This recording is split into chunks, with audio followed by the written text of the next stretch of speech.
تو پھر سارے بول کے کہتے ہیں اب جو طوفان آئے گا وہ سخت ہی آئے گا، اس لیے کہ گھٹن جتنی زیادہ ہوتی ہے پھر فضل بھی اتنا۔ جن لوگوں نے تکلیفیں زیادہ سہی تھی رب نے عزتیں بھی زیادہ ہی عطا فرمائی، جن لوگوں نے تکلیفیں زیادہ سہی نا انہیں اللہ نے درجہ بھی۔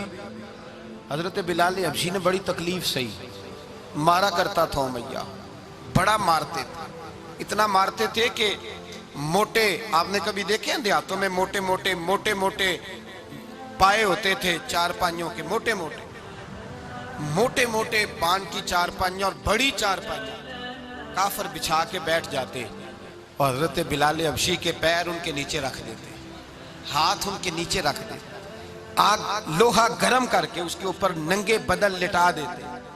مکے نے بڑی آزمائشیں دیکھی، پھر اسی مکے نے مدینے نے عجیب رنگ دیکھا کہ میرے نبی معراج سے واپس آئے اور حضور نے عظمت دی، فرمایا بلال یار تیرا بڑا مقام ہے، تو مدینے میں چل رہا تھا اور میں جنت میں تیرے قدموں کی آواز سن رہا تھا، کتنا تیرا مقام ہے، کتنا تیرا درجہ ہے، میں وہاں تیرے چلنے کی آواز سن رہا تھا۔ حضرت ابو بکر صدیق رضی اللہ تعالیٰ عنہ نے اس زمانے میں حضور کی نوکری کی جب دوسرا جانثار کوئی نہیں تھا، سارے لوگ تانے دیتے، کہتے ابو بکر تو اکیلا ہی سیانا ہے، سارا مکہ مخالفت کرتا ہے، تو جان ہی نہیں چھوڑتا، سارا زمانہ مخالفت کرتا۔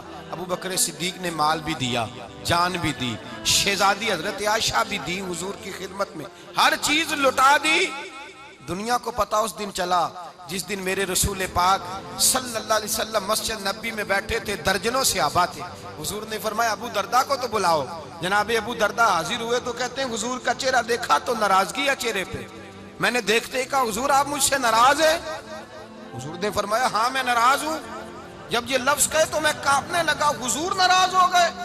میں نے کہا یا رسول اللہ میری غلطی۔ تو نبی پاک نے فرمایا تو میرے ابو بکر کی عظمت نہیں جانتا؟ حضور جانتا ہوں۔ حضور کیا ہوا؟ نبی پاک نے فرمایا کل تو گلی میں گزر رہا تھا، ابو بکر بھی گزر رہا تھا، تو نے سوچا ہی نہیں تو میرے ابو بکر کے آگے آگے چل رہا تھا؟ یہ خیال ہی نہیں آیا تجھے پتا نہیں کہ جس نے میرے ساتھ نیکی کی میں نے بدلہ چکا دیا ہے، ابو بکر کا بازو تھام کے اللہ کی بارگاہ میں لے جاؤں گا، میرا رب بھی اسے بدلے عطا فرمائے گا۔ یہ عظمت، یہ شان، یہ بلندی اور رفعت مشکلات سے گزرنے کے بعد ملی۔ میرے نبی پاک صلی اللہ تعالیٰ علیہ وسلم کے ساتھ مولا کائنات شیر خدا حضرت علی نے 9 سال کی عمر سے وفا شروع کی اور تا دم آخری حضرت علی نے وفا کی مصطفیٰ سے۔ کٹھن مراحل سے گزرے، کٹھن مراحل سے۔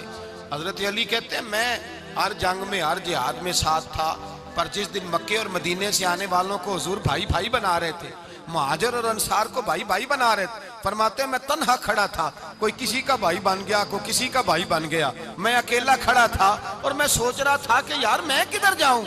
کہتے ہیں میں اس حد تک آیا کہ میرے آنسو بہنے لگے، لیکن میری مشکلات کو آسانی تب ملی جب مدینے کے چاند دھیرے سے اٹھے، میرے قریب آئے، میرا بازو تھاما اور فرمایا علی باقی سارے بھائی بھائی بن گئے ہیں، انت اخی فی الدنیا والآخرہ، تو میرا بھائی ہے، دنیا میں بھی میرا بھائی ہے، قیامت کے دن بھی میرا بھائی ہے۔ حضور نے اعزاز دیا اور غدیر خم کے موقع پر حضرت علی کا بازو تھام کے کھڑا کر کے حضور نے فرمایا من کنت مولا ہوں فہذا علی مولا، فرمایا جس کا میں مولا ہوں اس کے علی بھی مولا ہے۔ محبوب پاک سید عالم صلی اللہ علیہ وسلم نے جن لوگوں نے مشکلات برداشت کی پھر ان کو اعزاز ملا، ان کو درجے ملے، ان کے لیے جو آسانی۔ حضرت عثمان غنی نے صحابہ میں سب سے زیادہ مظلومیت کاٹی، سب سے زیادہ مظلومیت، 40 دن پانی بند رہا، کھانا بند رہا، تکلیف اور آزمائش کا وقت ہوا۔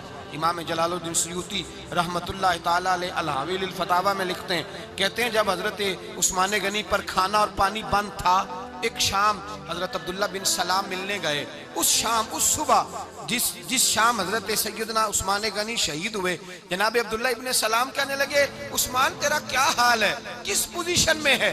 تو کہتے ہیں جناب عثمان غنی کہنے لگے عبداللہ آج میں بڑا سکھ میں ہوں۔ کہا 40 دن بیت گئے، کھانا نہیں آیا، پانی نہیں آیا، تو آج کیوں سکھی ہو؟